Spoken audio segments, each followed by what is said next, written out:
First, there are 8 lubrication fittings located on the machine.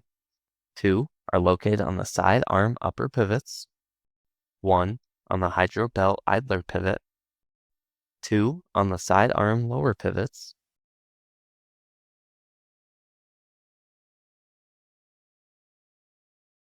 2 on the pitman arms,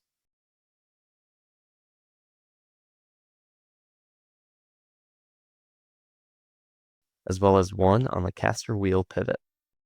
Next, visually check the level on the hydrostatic transmission expansion bottle.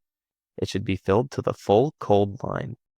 If needed, remove the cap and add Bobcat 15W40 oil as necessary.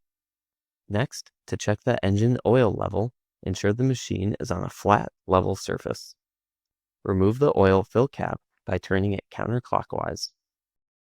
Wipe the dipstick with a clean rag, then insert the dipstick into the engine block, but do not thread it in.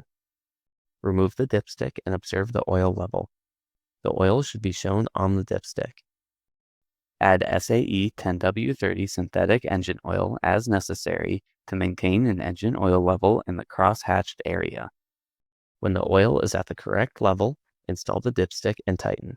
Next, to check the gear case oil level, park the machine on a flat, level surface and stop the engine.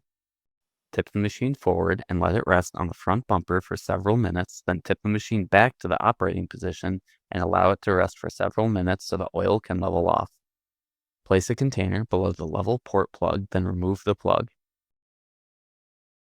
Oil should be at the plug level or just leaking out.